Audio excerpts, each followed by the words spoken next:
안녕하세요. 그림자 가족 여러분. 오늘 월요일 아침 또 이렇게 매일 한 말씀으로 함께 이 아침을 시작하게 되어서 참 감사합니다. 오늘도 우리 하나님께서 주시는 그런 말씀과 함께 오늘 하루를 또 이번 일주일을 또 힘차게 같이 살아갔으면 좋겠습니다.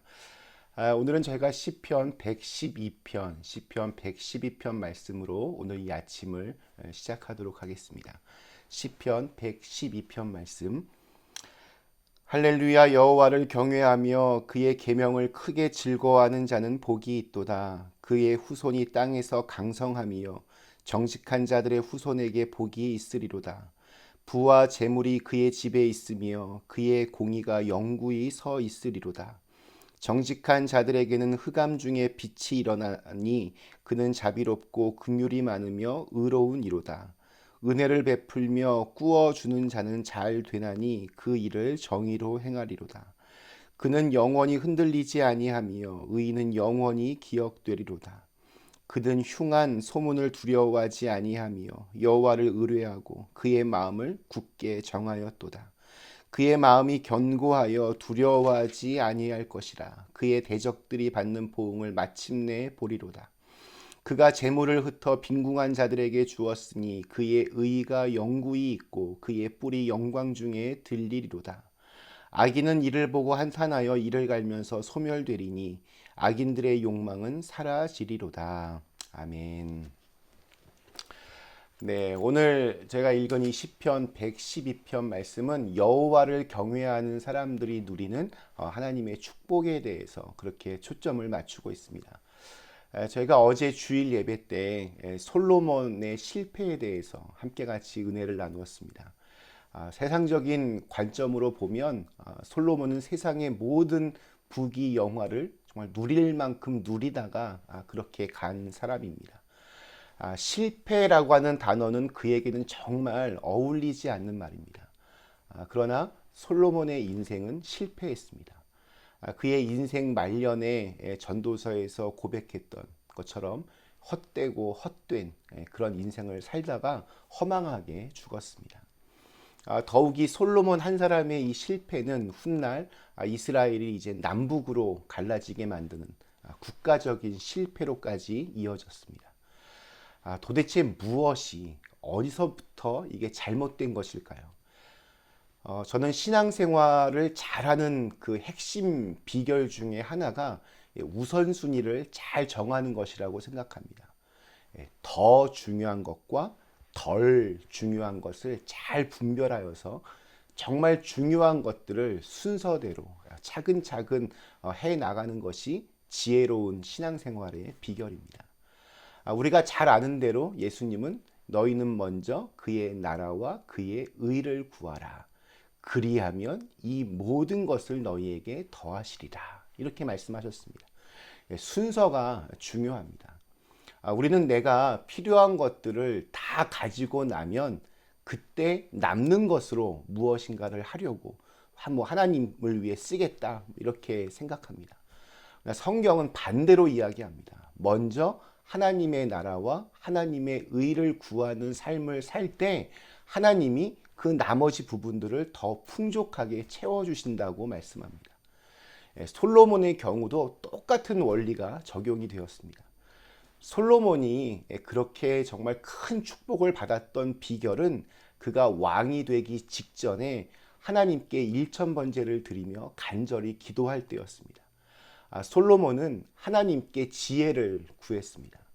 여기서 이 지혜란 히브리어로 레브쇼메아, 레브라는 말은 마음이란 뜻이고 쇼메아는 듣는 이란 뜻입니다. 즉 솔로몬은 하나님께 듣는 마음을 달라고 그렇게 기도했습니다. 하나님의 말씀을 듣는 마음, 백성들의 그 아픔을 듣는 마음, 이것이 왕으로서 가장 중요한 덕목이라고 생각했고 하나님은 그의 기도에 응답해 주셨습니다. 처음에 솔로몬에게는 정말로 이런 듣는 마음이 있었습니다. 정말 지혜로운 왕이었습니다. 하나님의 말씀을 사모하면서 하나님의 성전을 건축하기도 했습니다.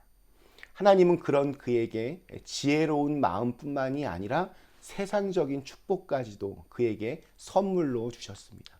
이스라엘 역사상 가장 부강한 나라가 되었습니다.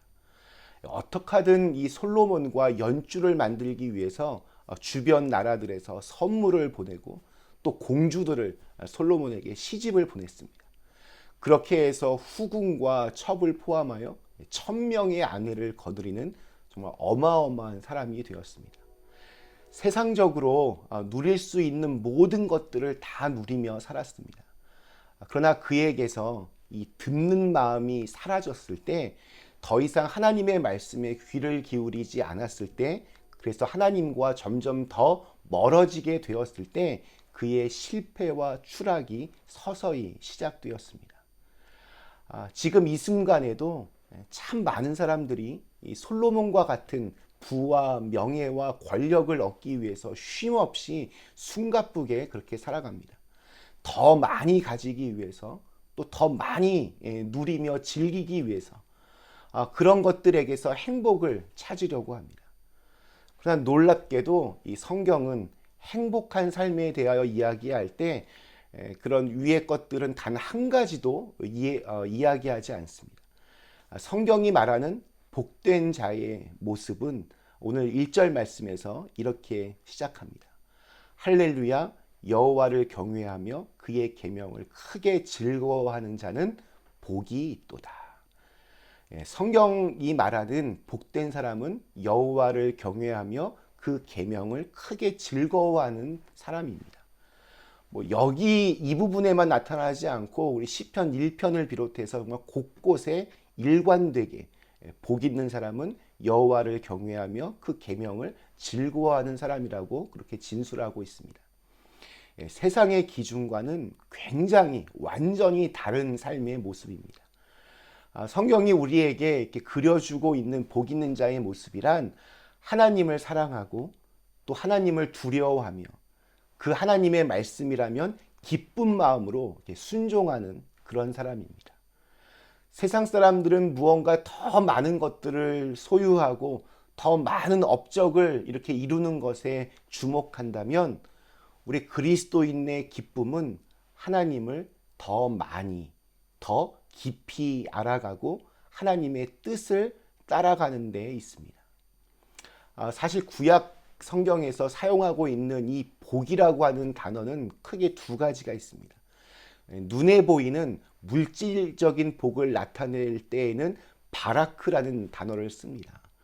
그러나 하나님과의 깊은 교제를 통해서 얻어지는 영적인 복을 나타내는 말은 아쉐르라는 말입니다. 1절에서 사용되고 있는 이 복이라고 하는 단어가 바로 영적인 복을 나타내는 아쉐르라는 말입니다. 즉 여호와를 경외하며 그 계명을 크게 즐거워하는 자에게는 영혼의 충만함, 영혼의 만족, 영혼의 기쁨과 즐거움이 가득한 아쉐르의 복이 주어집니다. 근데 놀랍게도 이 아쉐르의 복을 가진 사람에게는 하나님께서 더 많은 복으로 그에게 부어주시고 또한 채워주십니다. 오늘 보면 2절에서는 그의 자손들이 이런 복을 받습니다. 또 3절에 보면 부와 재물의 복이 뒤를 따릅니다.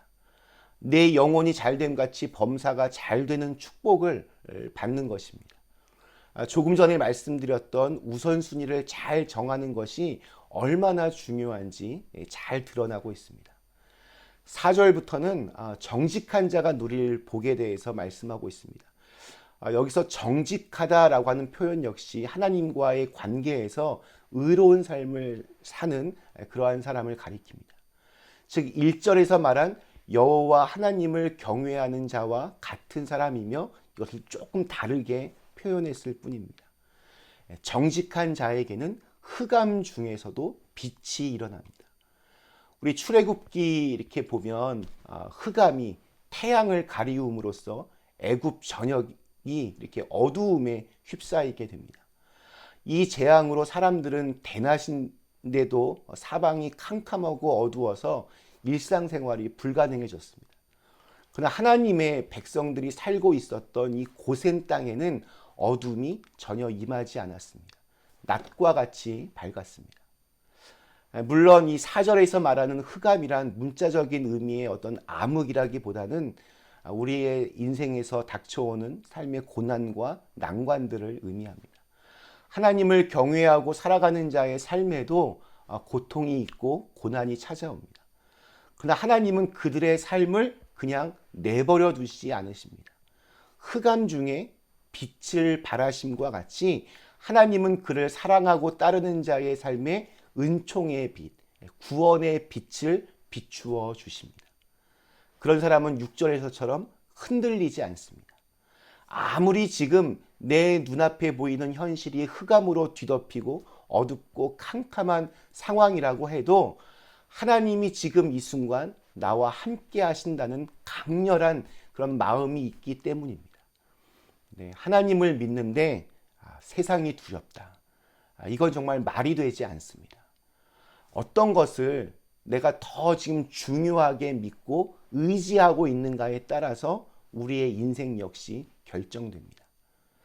예, 오늘 우리에게 주신 하루, 지금 내게 가장 중요한 것, 지금 내게 가장 필요한 것을 잘 분별하여서 하나님의 축복을 담아낼 수 있는 큰 그릇의 삶을 살아내시기를 주님의 이름으로 간절히 축원합니다. 우리 잠시 함께 기도하시겠습니다. 좋으신 하나님, 우리의 인생이 하나님으로 인하여서 참으로 이렇게 아름답게 그 빛을 낼 수 있도록 인도하여 주시옵소서. 때때로 경험하게 되는 흑암과도 같은 이 어둡고 캄캄한 이 상황 속에서도 하나님을 의지함으로 인하여서 하나님을 경외하고 또 그 계명을 지키고 따라가는 그 삶의 자리를 굳건히 잘 지킴으로써 하나님의 축복을 담아낼 수 있는 그러한 하나님의 귀한 사람들로 저희가 살아가게 도와주시옵소서. 예수님의 이름으로 간절히 기도드리옵나이다. 아멘.